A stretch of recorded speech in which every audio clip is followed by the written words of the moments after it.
মালয়েশিয়ার প্রধানমন্ত্রী আনোয়ার ইব্রাহিমের সঙ্গে বৈঠক করেছেন বাংলাদেশের প্রধানমন্ত্রী তারেক রহমান। বৈঠকে বাংলাদেশ থেকে আরও বেশি শ্রমিক নেয়ার পাশাপাশি কাগজপত্রহীন অভিবাসীদের বৈধ করে নেয়ার আহ্বান জানান তারেক রহমান।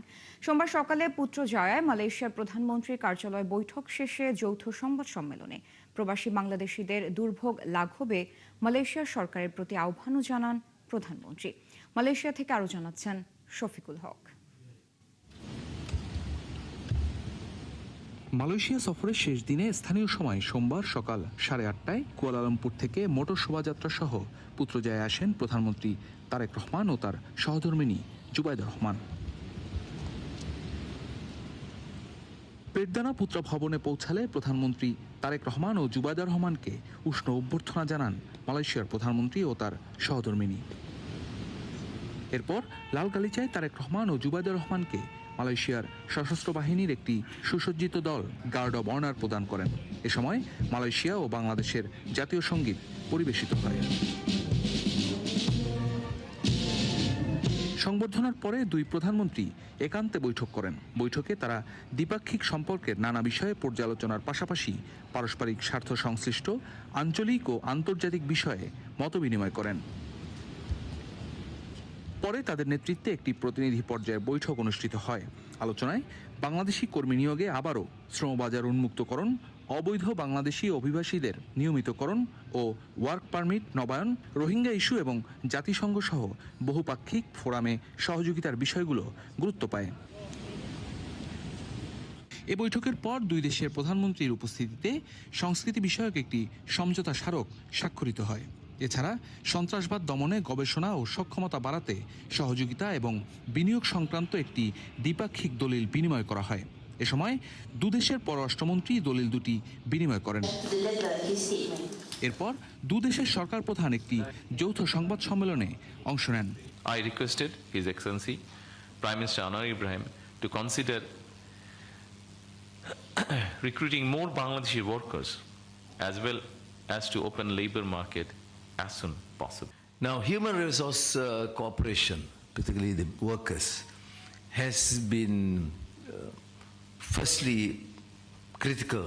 বাংলাদেশের প্রধানমন্ত্রীকে স্বাগত জানাতে পুত্রজায়ায় প্রধানমন্ত্রীর ভবন অভিমুখে সড়কের দুই পাশে বাংলাদেশ ও মালয়েশিয়ার জাতীয় পতাকা টানানো হয়। পাহাড় সম ঋণ নিয়ে যাত্রা শুরু করেছে তারেক রহমান নেতৃত্বাধীন সরকার। লক্ষ্য এখন দেশের অর্থনীতি পুনরুদ্ধার করা।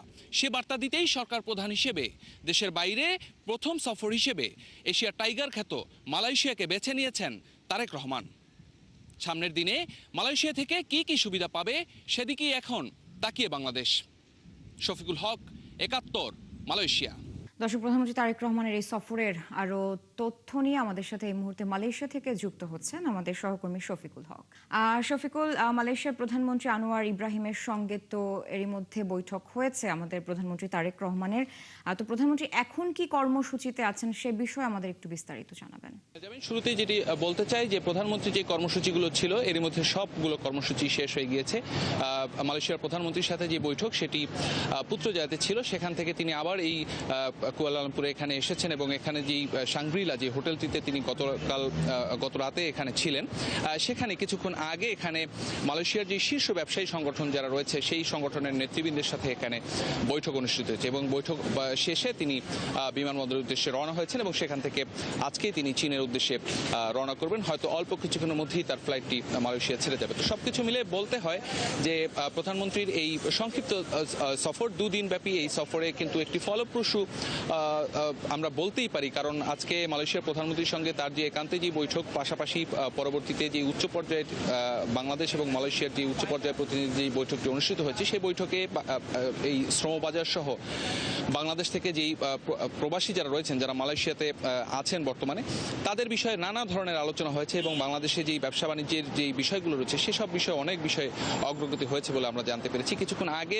প্রধানমন্ত্রীর উপদেষ্টা মাহাদি আমিন তিনি এখানে সংবাদ সম্মেলন করেছে এবং সংবাদ সম্মেলনে আনুষ্ঠানিকভাবে যেটি বলেছেন, বাংলাদেশি প্রবাসী যারা রয়েছে এখানে ভিসা সংক্রান্ত যেই জটিলতা যাদের রয়েছে সে বিষয়ে একটি স্পষ্ট বার্তা এখানে এসেছে এবং মালয়েশিয়ার প্রধানমন্ত্রীর সঙ্গে তারেক রহমানের যে বৈঠকটি এখানে অনুষ্ঠিত সেই বৈঠকে তিনি আশ্বস্ত হয়েছেন বলেছেন যে মালয়েশিয়ার সরকার তাদের বিষয়ে আসলে এখানকার যেই আইন সেই আইন অনুযায়ী যে ব্যবস্থা সেই ব্যবস্থা তারা নেবেন এমনটি তারা জানিয়েছেন। একই সাথে আরেকটি বলতে হয় যে এখানে আটকে পড়া যারা বাংলাদেশ থেকে এসেছেন বিভিন্নভাবে, যেমন দালাল বা সিন্ডিকেটের খপ্পরে পড়ে এখানে এসে এখানে তারা জেলে রয়েছেন, তাদের এখান থেকে ছাড়িয়ে নেওয়ার বিষয়ে কিন্তু একটি ইতিবাচক কথা আমরা শুনতে পেয়েছি যে মালয়েশিয়া সরকারের পক্ষ থেকে তাদের এখানকার যে আইন সেই আইন অনুযায়ী ব্যবস্থা এখান থেকে নেওয়া হবে বলে জানানো হয়েছে। সবকিছু মিলিয়ে আসলে আমরা আশাবাদী হতেই পারি।